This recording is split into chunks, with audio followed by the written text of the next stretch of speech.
I need quite a few box joints, and that's good because it means I need a box joint jig. And I don't know about you, but I like making the things to make the things more than I like making the things. So, a table saw box joint jig. If your table saw will take a dado stack, or if you can be bothered to swap a dado stack in, or if you have a thick blade, somewhere around 1/8 of an inch to 1/4 of an inch, then you can pretty much do whatever you like in terms of a design for a box joint jig, of which there are very many out there on, for example, YouTube. But if your saw won't take, if the arbor is too short for a dado stack, then what are you going to do? You could still go for a thick blade, but that's a kind of a one-purpose purchase, and to me a bit of a waste of money. So you can't go for what's known as the peg system. If you don't know what the peg system is, have a look, for example, at Steve Ramsey's box joint jig video. We're probably going to have to use a threaded rod. Now there's two ways to do this. The first way is to keep the threaded rod static and to jump the carriage along on something like a half nut. But that will get you into a problem matching the kerf of your blade with the pitch of the threaded rod. I'm going to use an M10, a 10mm threaded rod, and that comes in two pitches, 1.25mm per thread or 1.5mm per thread. I think probably 1.25 would work slightly better, but I don't have any. I have some 1.5mm thread pitch, and that's what I'm going to use. However, the kerf of this blade here, which is a general purpose Freud blade, is 2.8mm, and that's not a match for 1.5 times 2, 3mm on the threaded rod. So what's going to happen is this.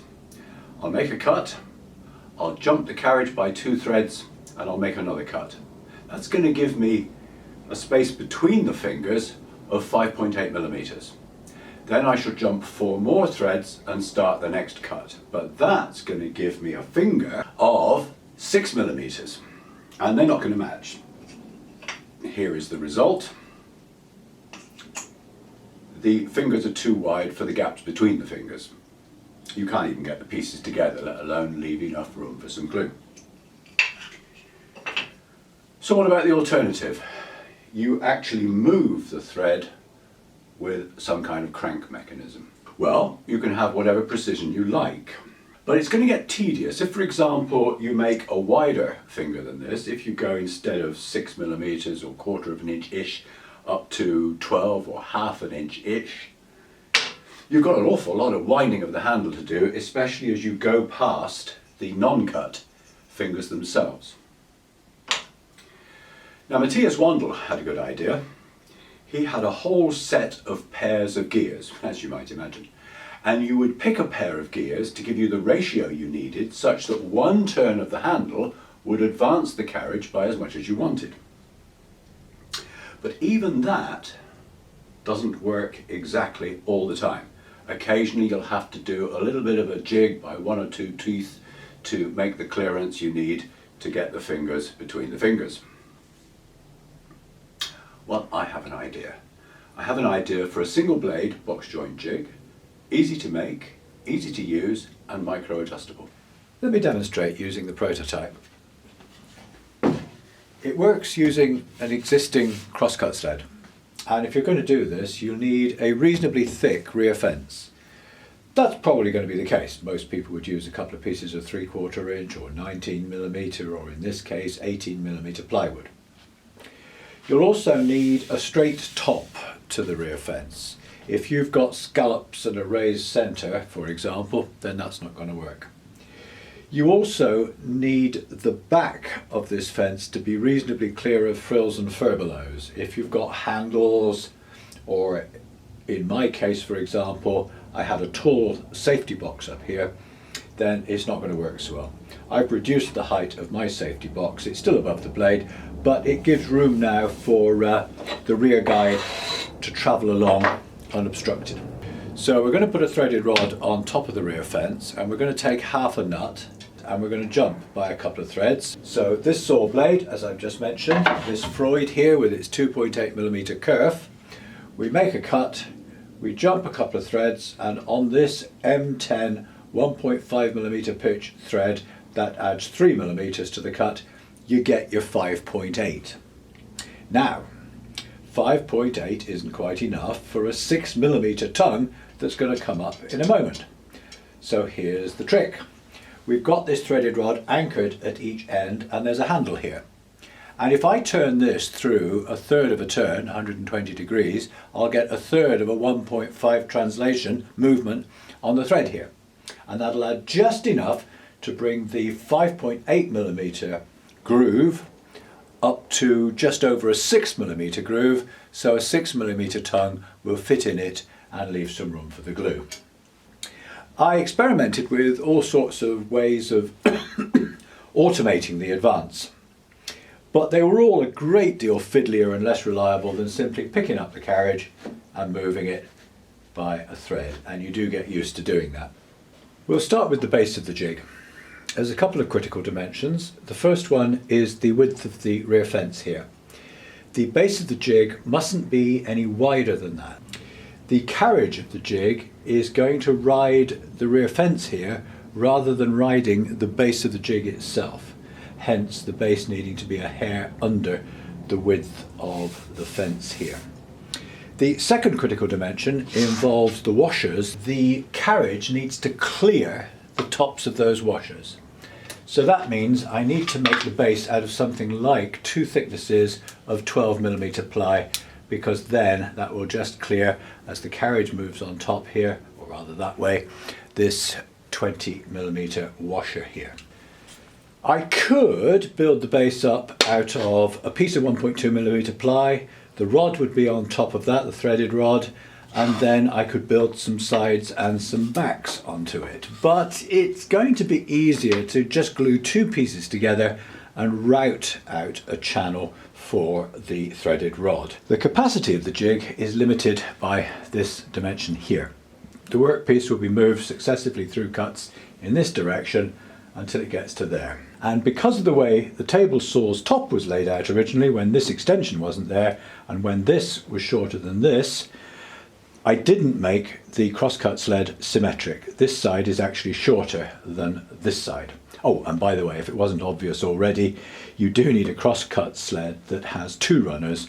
A crosscut sled with a single runner isn't going to work. I've glued my 2 pieces of 12 millimeter plywood together. Of course, you might already have a piece that's 1 inch or just under thick. The next job, and I've trimmed it to length to a couple of centimeters longer than the rear fence of the crosscut sled.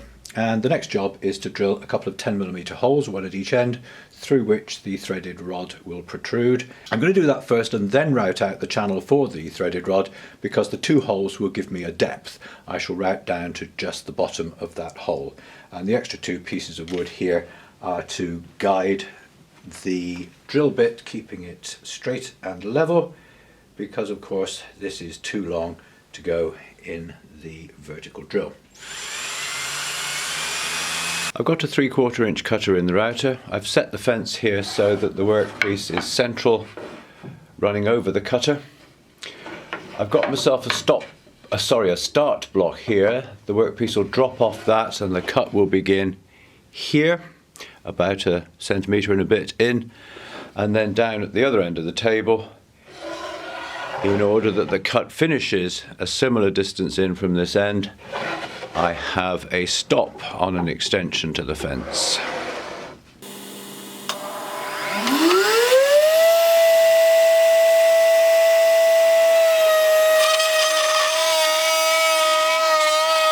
Well, I've taken a few passes, raising the cutter each time, and now I have a channel that runs down here and just stops at the bottom of the hole, through which my threaded rod will go. The sliding carriage.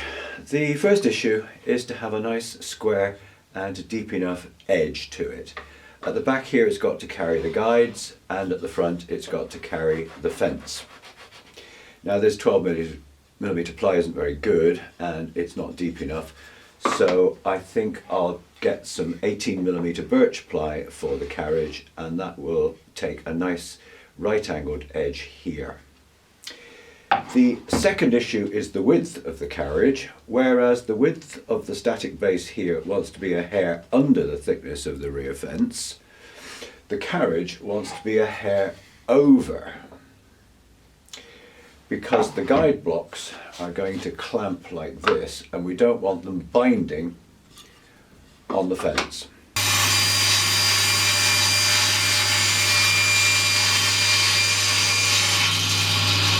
Well, I had to shave another 0.5 millimetre off, but that seems to be about right. I was hoping to use this cheaper piece of 18mm ply here for the fence, but it's not flat. Even this small piece of plywood here has a curve to it, and in the glue up to the carriage here, I don't want the carriage distorting. I wanted to use the cheaper stuff because of course there's going to be a section chewed out of here by the saw blade. It is long enough that there's a piece that overhangs where the curve slot of the crosscut sled is, so that this piece here won't be chewed out and will act as a little bit of further support. So that's the length I've chosen there. But I'm going to have to use another piece of nicer Baltic ply for the fence, which is a shame, but there we are. Well, meanness and laziness have triumphed. I didn't fancy chopping up a big board of 18mm birch plywood, so I've glued these two scraps together and I've ended up with something that is flatter than the rejected piece of plywood.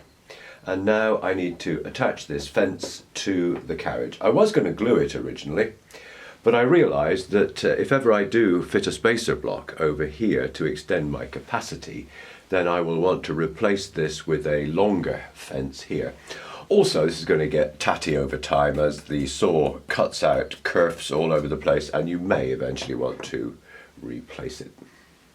I've got the carriage lightly clamped down and I've checked that it's level with the rip fence here. I've pre-drilled some holes through the fence and trying to keep this fence piece parallel to the crosscut fence. I shall now attempt to knock the points to make some divots.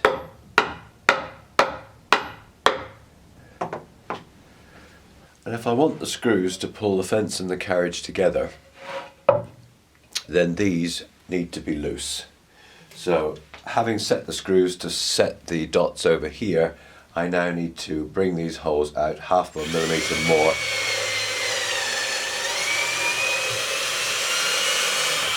So the screws are loose.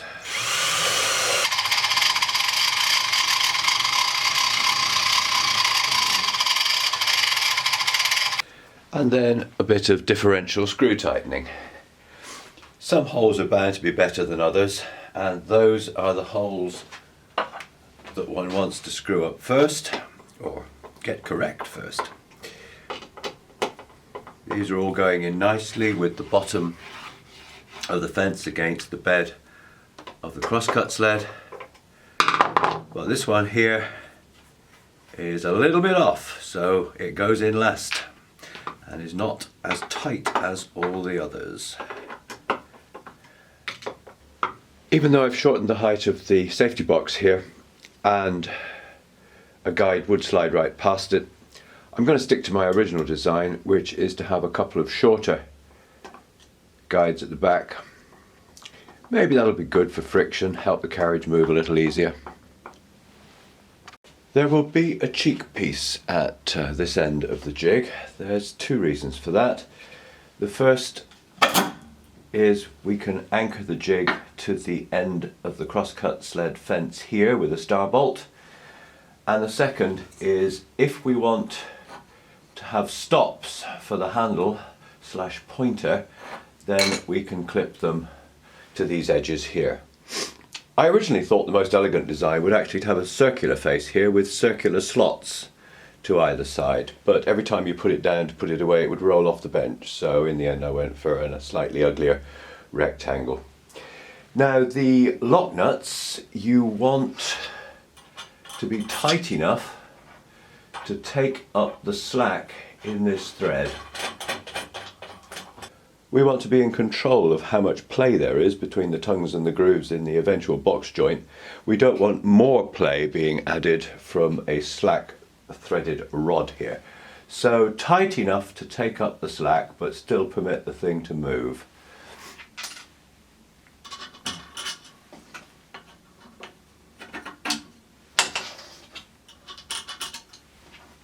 And that will also mean that the handle slash pointer here will stay where you put it anyway. The need for stops would just be accuracy. I might just use sticky tape, I might eyeball it, but I might eventually want stops for super accuracy, or if for some reason I haven't yet anticipated, this gets sloppy. I'll use the star knob to hold the jig onto the crosscut fence, and I need a threaded insert in there to take my M6 star knob. We talked about threaded inserts in the previous cajon video. I'm not a fan of T-nuts because getting a flush edge on them is a bit of a pain. I'm going to use one of these, and it has a slot in the end which, as we mentioned before, might indicate to you that you would insert this with a screwdriver in that slot, but I'm told it goes the other way around, and that's for clearing the hole as you go through, and the proper way to insert it is with your thread, 6mm in this case, and a lock nut and a proper end here. If only that was a posit drive. It's a straight slot, but it'll have to do. It's the only one I've got.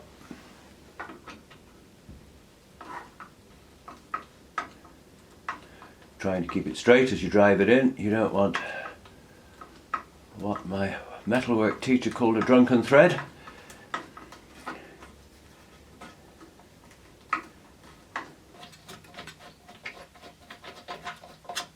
For the half nut, you don't want to make the mistake I made and initially hacksaw through the flats, because that will leave a point on top. You want to hacksaw through the points and leave a flat on top.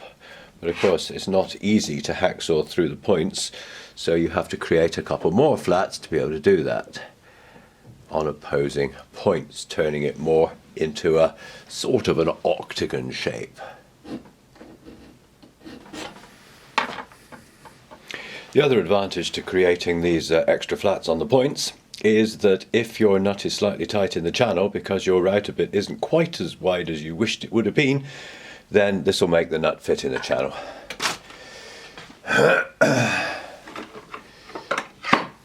Now, you don't want to cut exactly in the center because of the curve of the blade. You want to cut so that the edge of the blade is on the center. It's not hugely important, but if you want half a nut, then cut to the side of the center.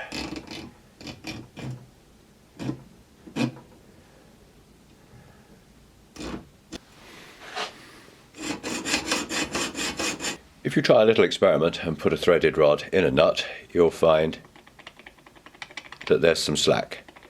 Now, normally we don't mind that too much. We call that backlash, and we overcome it by always approaching whatever thing we're trying to approach from the same direction. But here we will be going back and forth, and this is more slack than we want. We're going to want a little bit of play, or there'll be no room for the glue, but we want to be in control of the play. We don't want random play. Well, the good news is, if you do use half a nut, and if you arrange that the threaded rod is right down into the half nut, then that slack, see if I can show this, that slack disappears. So when we glue this half nut onto the bottom of the carriage via a shim, we're going to have to be extremely precise with the shim height to make sure that the half nut is pushed fully down into the threads and all that slack is taken up. I've roughened the top of the nut here, so some epoxy adhesive that I'll be using stands a chance of adhering to it. I've cut a little spacer or shim here, and hopefully I've made it just a little bit thicker than it needs to be. Yep, so now it's a question of sanding down this spacer until its top is a hair proud of the top of the base of the jig here.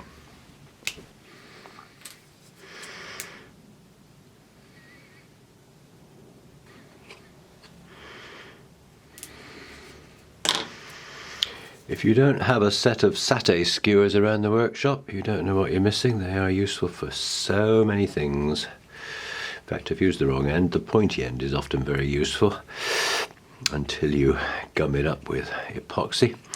This is not a fast cure epoxy. It's a slow cure epoxy, but it is alleged that it dries or cures harder. Anyway, I'll finish that in a minute. The other thing I'm going to do is wash the top of this nut here with some isopropyl alcohol. Just degrease it a bit.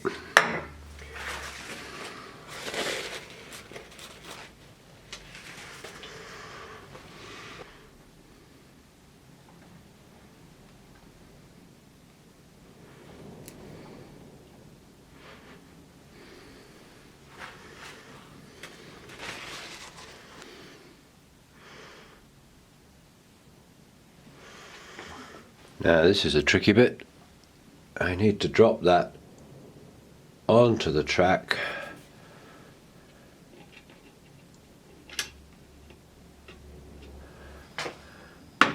and let it cure. But it's been 12 hours and the epoxy is very nearly cured, certainly enough for the next step, which is to glue the shim and the nut somewhere under the carriage. And where? Well, if we put it down here, then you've got to lift the carriage by a little bit more in order to drop down into the next thread. And having played with the prototype, that's a bit of a pain, so up here is going to be better. Don't want any squeeze out, so minimum amount of glue possible, which hopefully is about that. Oh, and I should mention that I've just shimmed out with a couple of bits of paper the slightly narrower base of the jig and clamped it in place. And it just remains to drop the carriage on. Pretty much flush with the cheek.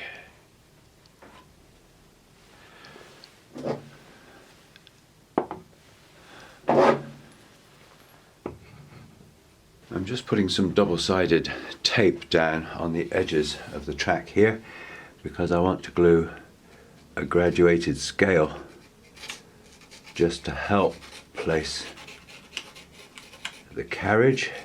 I've made the scale in Illustrator, you could use anything, and I put every other mark on one side and every other mark on the other side.